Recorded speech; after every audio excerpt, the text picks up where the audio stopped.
Johnson's told me what you intend. As it happens, the man who held me is the same one that you seek. His name is Silas Thatcher. That fancy lad is our slaver. Don't let his velvet tongue deceive you. A crueler and more vicious creature I've never known. What can you tell me of his operation? He hosts at least 100 men, more than half of whom are redcoats. All this for some slaves? Hardly. The man's a commander in the King's troop, in charge of the Southgate Fort. We need to find a way inside. Let me think on it. In the meantime, I'll attend to our final recruit. John Pitcairn's our man. I'll take you to him.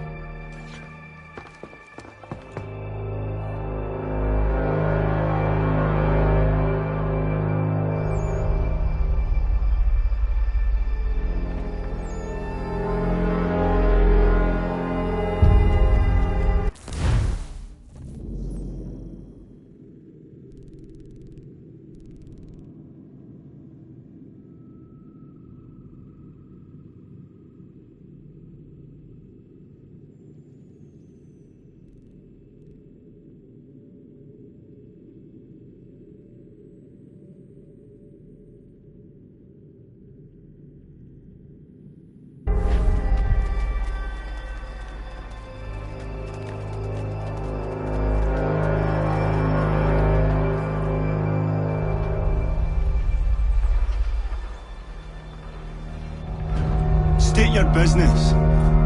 New recruit. More kindling for the pyre, eh? Well, go on then.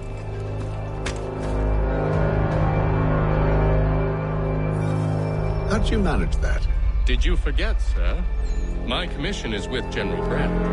When I'm not attending to you, of course.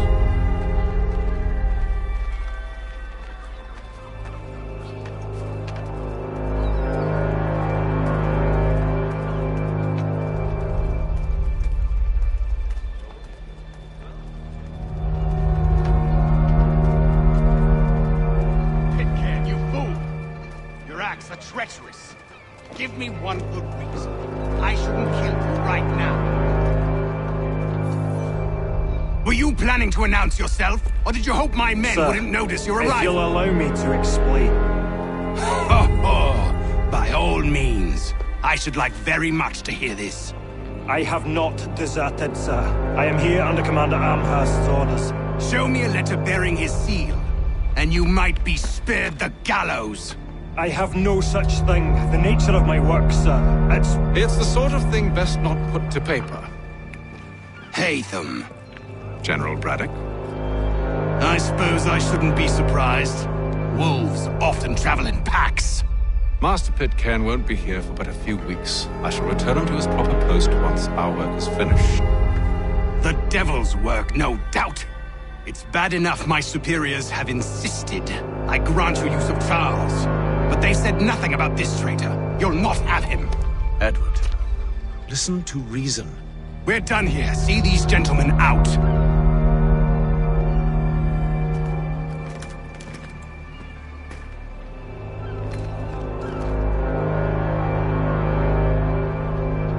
Well, that didn't go as I expected. And to think I used to call him brother. What now? They'll chase us off if we try and return. We're done with this camp. As luck would have it, so are they. Come along. What are you planning? To steal Master Pitcairn. What? You'll see. Now, when I give the signal, you're to distract Braddock's patrol and lure them into a dead end.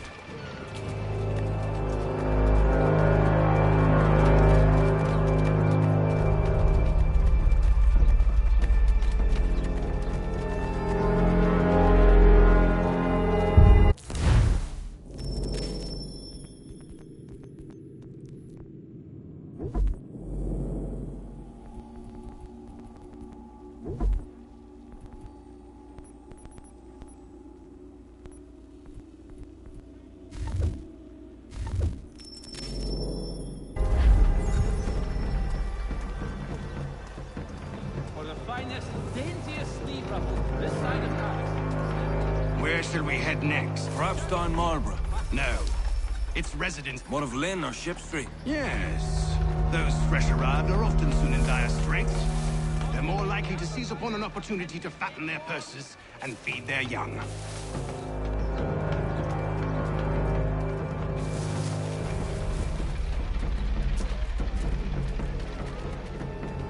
For the sturdiest and most seamless battles in America, call upon John Cooper for 7 generations.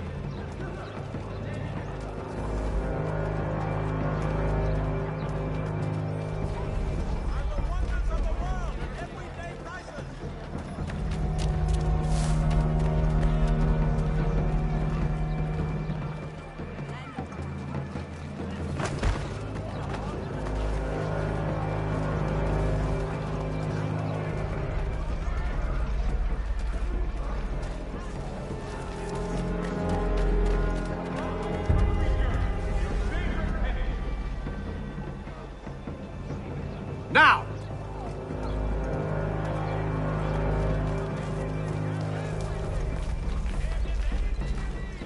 Hostilities increase in the front.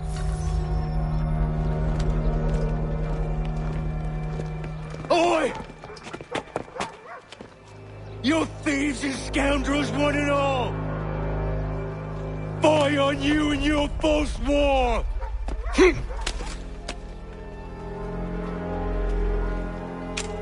After him!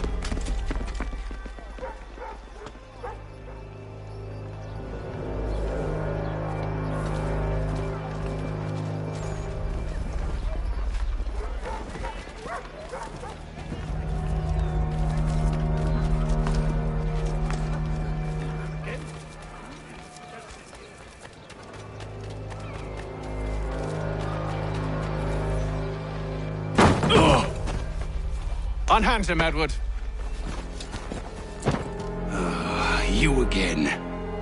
Let us go. And John Pitcairn with us. I will not have my authority challenged. Nor I. Put them all in chains.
stay my hand today because you were once my brother, and a better man than this. Or should our paths ever cross again, all debts will be forgotten. You're free now, John. Traitor! Go on then. Join them on their fool's errand. And when you find yourself lying I assume broken you've good reason for causing all this madness. What is it you require of me? I'll explain everything on the way. today for the last.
If I may, I was curious about your past with Braddock.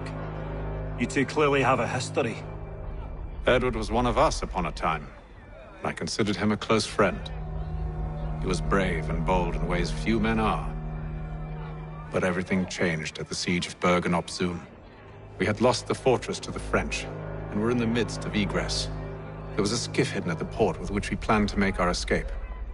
As we drew near, a young man and his family came upon us, begging for safe passage. I consented, but Edward refused. The young man called him Craven then. So Edward killed him and all the rest. Even the children. To this day, I don't know why. Was this the first time he'd struck out? Or had I simply never seen it before? Either way, things were never the same after that. We campaigned together a few more times, but each outing was more disturbing than the last. He killed and killed. Enemy or ally, civilian or soldier, guilty or innocent. It mattered not. If he perceived one to be an obstacle, they died.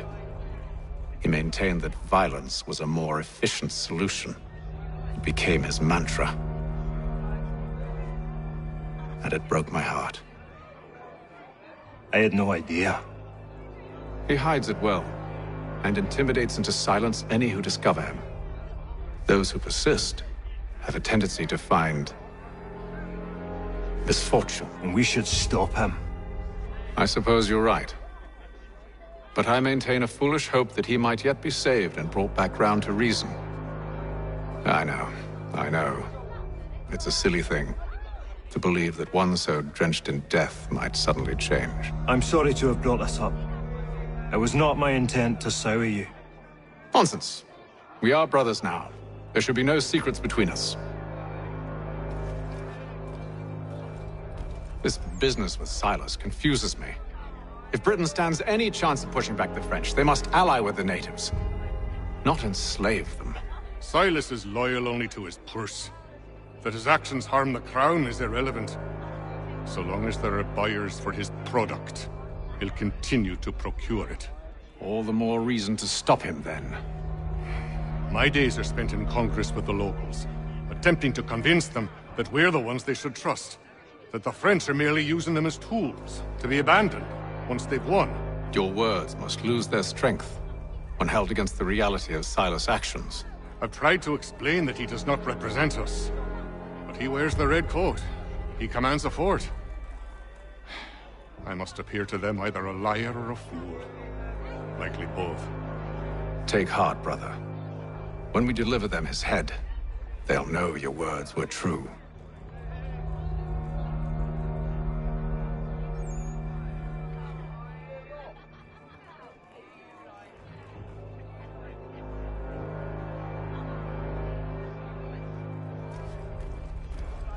So, a question for you. Why medicine? I'm supposed to tell you I care for my fellow man, right? That I chose this path because it allows me to accomplish the greater good.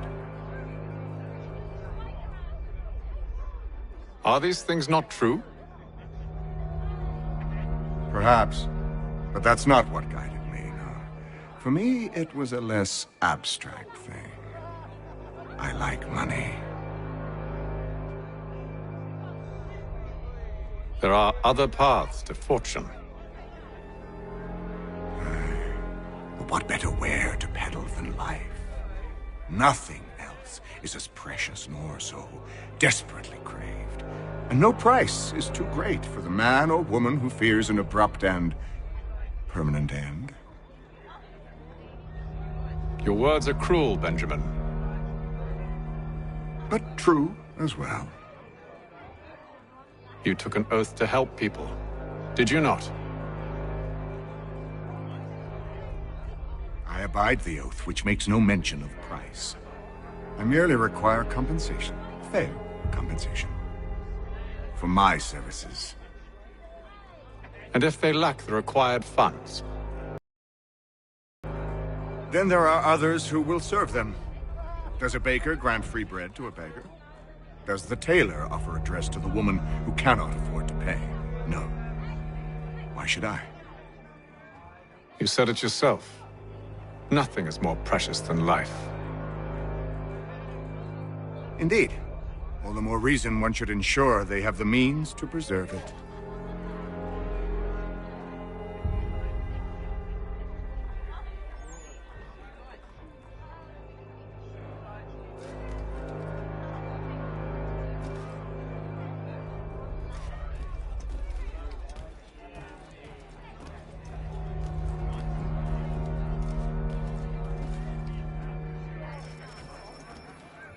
I hope you and the General find a way to patch things up.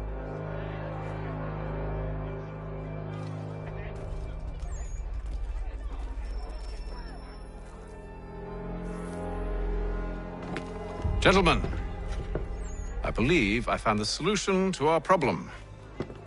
Or rather, Odysseus has. How do you? Are you a new guy? The Greek hero, you lobcock. Allow me to explain. We enter Silas' fort, under the pretext of kinship. Once inside, we spring our trap, free the captives, and kill the slaver. Dodgy, dodgy. I like it. Then, let us begin. First, we need to find ourselves a convoy.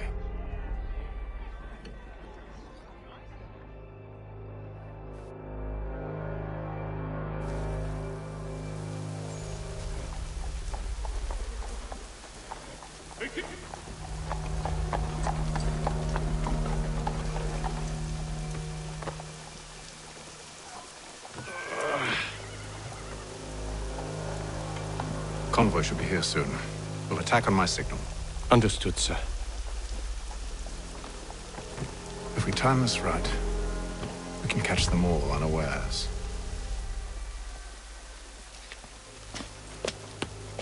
Hear ye!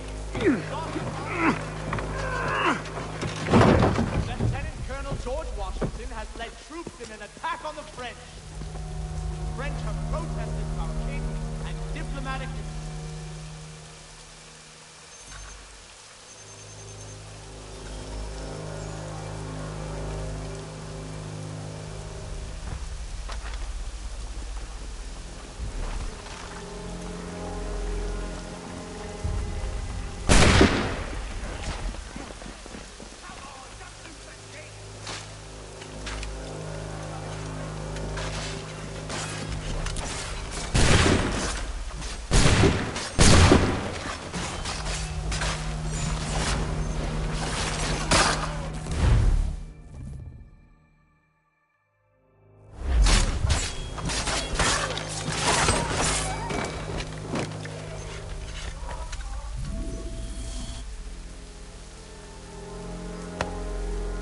Charles, you and William serve as vanguard.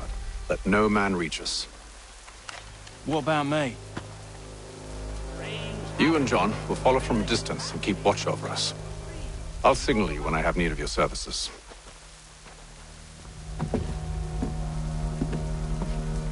We're here to help you, along with those held inside Southgate Fort. Free me. Not until we're inside the gate. I can't chance an inspection of the gate going wrong. I'll see you safe. You have my word. The Reverend Julius Foster will be guest preacher this Sunday night. Do you know anything of Silas' operation? How many men we might expect? The nature of their defenses? You must be rather important to him if you were given your own escort. Sir, we've enemies ahead. Shall I engage them? No. Let Jonathan and Thomas take care of it. As you wish. I wish you'd trust us. Though I suppose it's only natural for you to be wary. So be it.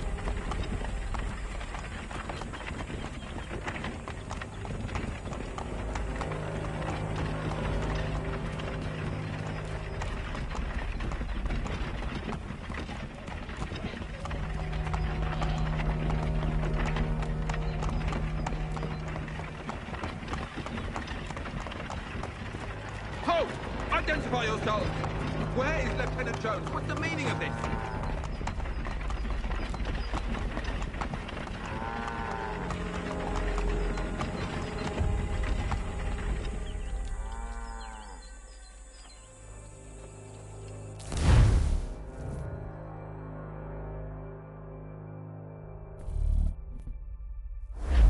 Engage the enemy! Boy.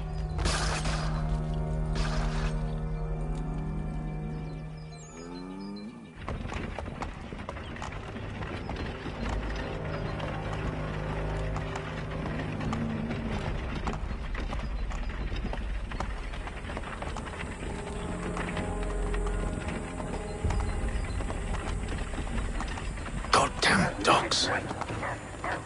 You, in the car. I need to inspect your cargo.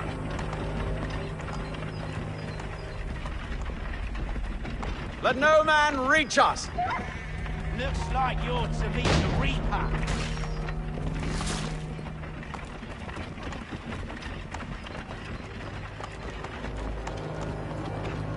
Aha! Bringing fresh meat, eh? Come here. I want to take a look at your size. On your guard, men.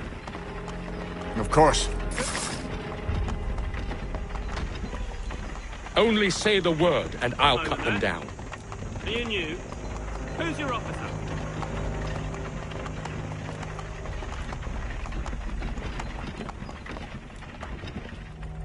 Engage the enemy! Meet the Reaper.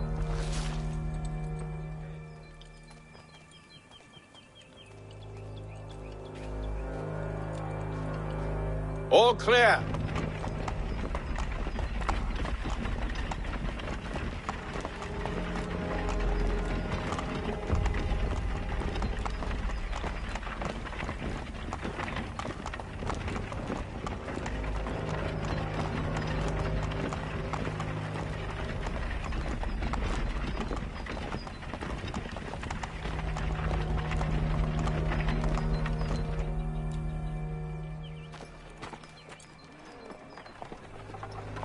Halt! Evening, gentlemen. State your business. Delivery for Silas. Go on, then.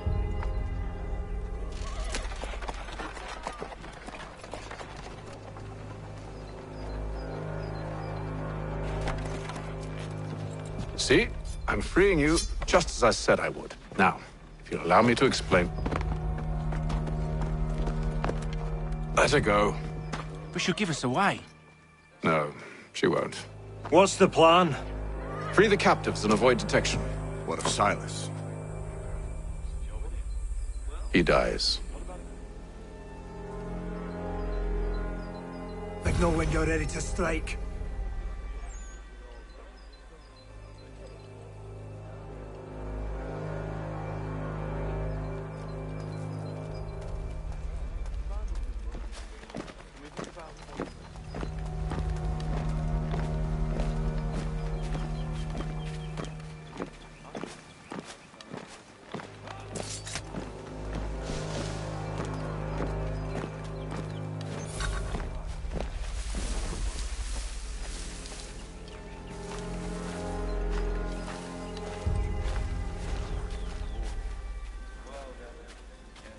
Greetings.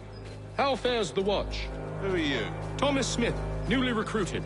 Arrived from London just last week, in fact. And you're to patrol with us? So said Silas. I assume it's all rather straightforward. Watch for disturbances, ensure order is maintained. Merchandise? If you don't know, you don't need to. Just do as you've been told and stay out of our way. Of course.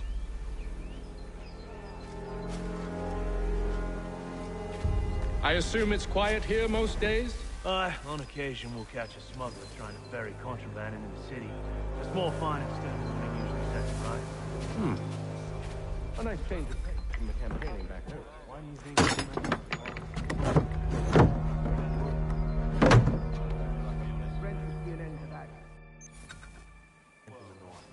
Sometimes I wonder if it's not we who go along with our stories and expeditions. Ha! That's exactly what they want you to think. Such a shame. The colonies are meant to be an opportunity, not another war front.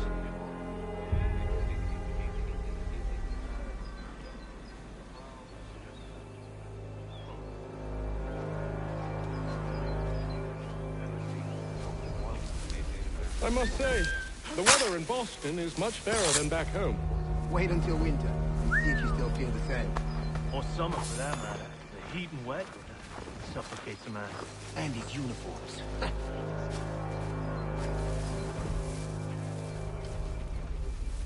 Greetings. How fares the watch? Who are you? Thomas Smith, newly recruited. Arrived from London.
Oi, fellas. Apologies for me tardiness. Cutter had me working late. You know Cutter? Well, who do you think got me this post? We're like brothers, me and him. Now, what's it Silas want us doing? We're to rough up the prisoners, relieve them of their fine.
An hour of quiet was all I asked. Instead, I'm awakened not 10 minutes later by this cacophonous madness. I expect an explanation, and it had best be good. How? How did this happen?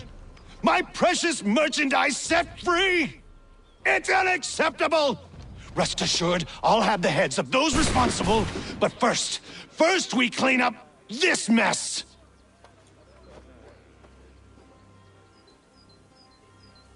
Seal the fort, kill any who try to escape. I don't care if they be one of us or one of them. To approach the gate is to be made a corpse. Am I understood?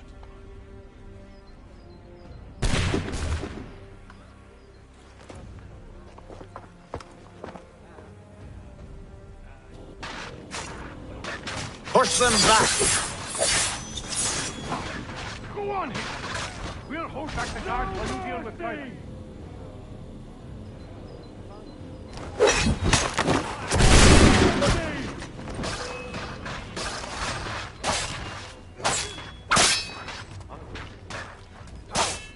For the order!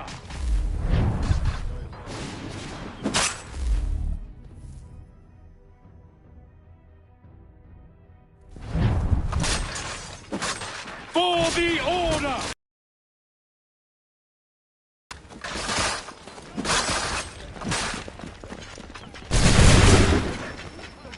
Magnitude! I can kill you all! Where is Cutter?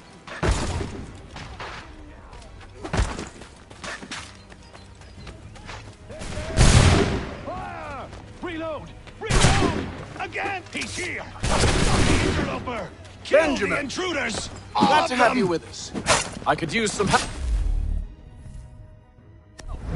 The Order stands united.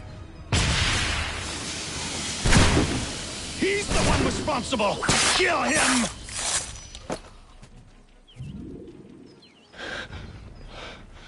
Who are you?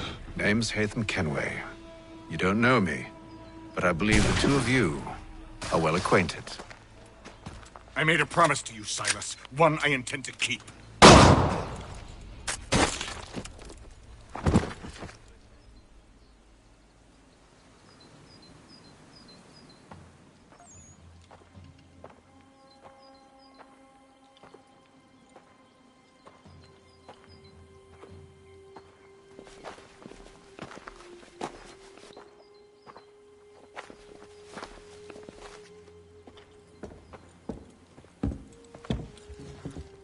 What happens now? We wait. But not for very long, I suspect.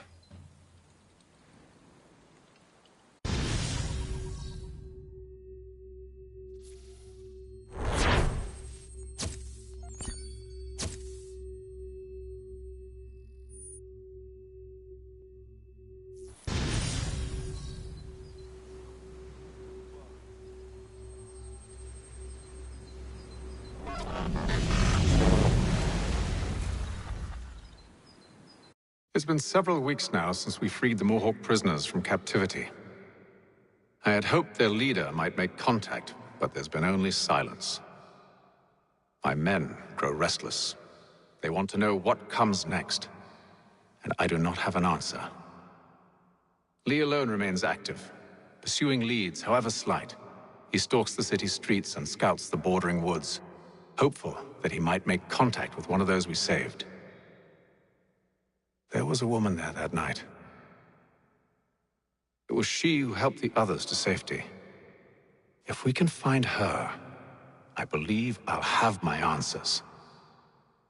So, I watch and wait, hopeful that my true mission might finally begin.